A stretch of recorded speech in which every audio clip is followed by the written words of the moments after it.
హరీష్ గారు, చాలామంది పిల్లలు ఈ ఈ మధ్య కాలంలో ఏ లోపం వల్ల ఎక్కువగా అసలు ఎటూ కాకుండా పోతున్నారు? యాహ్! దీన్నెట్లా చూడాలి?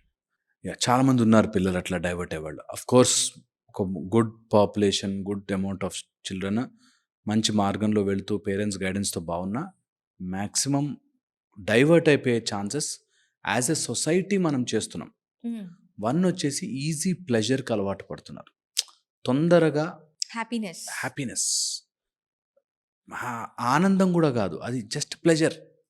అది ఒక స ఎక్కువ రోజులు నిలబడని, ఒక షార్ట్ లివ్డ్, ఒక చిన్న ఆనందాల కోసం జీవితాన్ని అటువైపుగా తిప్పుకొని, అందులో పడి తిరుగుతున్నారు. దానికి ఎగ్జాంపుల్ ఏమైనా ఇవ్వగలరా? చాలా ఆల్కహాల్, డ్రగ్స్, సిగరెట్ వీటిలో గోల్ ఉండదు. ఏదో గేమింగ్ లేకపోతే ఈ బెట్టింగ్ యాప్స్ ఇట్లాగా యంగ్‌స్టర్స్ ఈజీగా డబ్బులొచ్చేస్తాయి. డబ్బులుంటే చాలు. ఓకే. డబ్బులే మార్గం అనేటట్టుగా డబ్బులే మార్గం ఒక స్టేజ్ అయ్యుంటే. హ్మ్. కానీ యంగ్‌స్టర్స్‌లో ఎర్లీగా ఉండి డబ్బు సంపాదించొచ్చు అనే సైడ్‌కి వెళ్ళేసరికి ముందు విద్య పోయి, జ్ఞానం పోయి, నాలెడ్జ్ పోయి, ఒక మెచ్యూరిటీ లెవెల్ పోయి, చిన్న ఏజ్‌లోనే డిస్ట్రాక్ట్ అయిపోయే ఛాన్సెస్ ఎక్కువగా ఉంటాయి.